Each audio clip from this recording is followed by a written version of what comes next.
आप सभी जानते हैं हमारे भारत देश में एक अंग्रेज अधिकारी बहुत कुख्यात और बहुत क्रूर आ गया था जिसका नाम था डायर। अमृतसर में उसकी पोस्टिंग हो गई थी और उसने एक रॉलेट एक्ट नाम का कानून बना दिया था। तो उस रॉलेट एक्ट के विरोध में 14 अप्रैल 1919 को जलियांवाला बाग में एक बड़ी सभा हुई थी जिसमें 25,000 लोग शामिल हुए थे। उस बड़ी सभा पर डायर ने अंधाधुंध गोलियां चलाई थी। आप अंदाजा लगा सकते हैं अगर आप में से किसी भाई ने और बहन ने पुलिस में नौकरी की हो या सेना में नौकरी की हो तो इस बात का अंदाजा उनको बहुत अच्छे से लगेगा। 15 मिनट के अंदर 1650 राउंड गोलियां चलाई थी डायर ने। 15 मिनट के अंदर 1650 राउंड गोलियां चली थी और 3000 से ज्यादा क्रांतिकारी वहीं तड़प तड़प के मर गए थे। आप में से जिन लोगों ने अमृतसर देखा है, जलियांवाला बाग देखा है, आपको मालूम है जलियांवाला बाग के घुसने के लिए और निकलने के लिए एक ही दरवाजा है। चारों तरफ से वो 4 दीवारी से घिरा हुआ है और दरवाजा भी मुश्किल से 4, 4.5, 5 फीट का है। उस दरवाजे पर डायर ने तोप लगा दी थी आके ताकि कोई निकल के भागने ना पाए। और जलियांवाला बाग में एक कुआं है, बल्कि 2 कुएं हैं, अंधे कुएं के रूप में जाने जाते हैं। अंधाधुंध जब 1650 राउंड 1650 राउंड गोलियां चली तो जो गोलियों के शिकार हुए वो तो वहीं पे शहीद हो गए।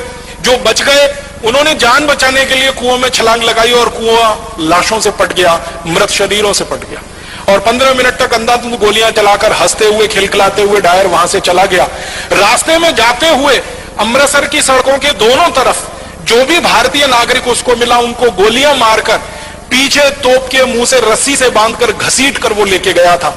इसका इनाम उसको अंग्रेजों की संसद की तरफ से मिला था, शाबाशी मिली थी, उसकी पदोन्नति हुई थी, उसका प्रमोशन हुआ था और उसको भारत से लंदन भेज दिया गया था और बड़े ओहदे पर। ऊधम सिंह उसी हत्याकांड के समय लोगों के बीच में शामिल थे और आप जानते हैं कि उनकी उम्र मुश्किल से उस समय 11-12 साल की हुआ करती थी। तो उस हत्याकांड के समय जब वो शामिल थे और उन्होंने अपनी आंखों से देखा तो उन्होंने संकल्प लिया था और संकल्प उनका यह था कि जिस डायर ने क्रूरता के साथ मेरे देश के नागरिकों की हत्या की है, इस डायर को मैं नहीं छोड़ूंगा, यह मेरे जीवन का आखिरी संकल्प है।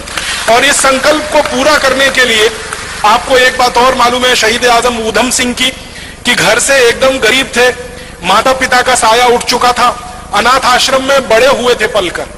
माता पिता साथ में नहीं थे, दोनों मर चुके थे। बड़े भाई थे, उनकी मृत्यु हो चुकी थी किसी बीमारी से। अपने परिवार में वो अकेले रह गए थे और उनके पास आर्थिक संसाधन कुछ नहीं थे। तो जब उन्होंने योजना बनाई डायर को मारने की, संकल्प पहले ले लिया और योजना बनाई तो लंदन जाना है, लंदन जाने के लिए पैसे चाहिए, पैसे कहां से आएंगे? तो उन्होंने तय किया कि मैं किसी के सामने हाथ फैलाऊं उससे अच्छा है मैं मेहनत मजदूरी करके पैसे कमाऊं।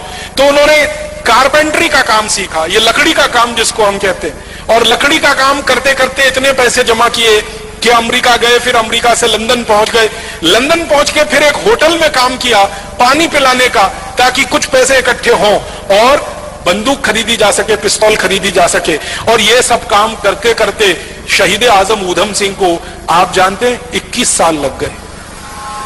1919 में जलियांवाला बाग हत्याकांड हुआ था, 1940 में जाकर उन्होंने अपना संकल्प पूरा कर पाया था। 21 साल वो पैसों के लिए परिश्रम के साथ कहीं ना कहीं अपने जीवन को लगाते हुए संकल्प के लिए जिंदा थे। 21 साल के बाद 1940 में किंगस्टन एक जगह है लंदन में, किंगस्टन पैलेस, वहां पर जब डायर का एक बड़ा कार्यक्रम हो रहा था और उसको मालाएं पहनाई जा रही थी और उसका सम्मान किया जा रहा था, उस कार्यक्रम में ऊधम सिंह पहुंचे थे और अपनी जेब से रिवॉल्वर निकालकर तड़ातड़ 3 गोलियां मारी थी और 3 गोलियां मारकर एक ही वाक्य कहा था कि आज मैंने 21 साल पहले का मेरा संकल्प पूरा किया है और मैं अब इसके बाद 1 मिनट जिंदा नहीं रहना चाहता, 1 मिनट भी जिंदा नहीं रहना है, अब मेरे दिल की इच्छा पूरी हुई है। तो रिवॉल्वर को अंग्रेज अधिकारी के सामने जब उन्होंने सौंपा तो अंग्रेज अधिकारी के हाथ कांप रहे थे, उसको ये लगता था कि ये मुझे भी नहीं मार देगा। तो ऊधम सिंह ने कहा घबराओ मत, मेरी तुमसे कोई दुश्मनी नहीं है, मेरी तो डायर से दुश्मनी थी जिसने मेरे देश के 3000 लोगों को मारा।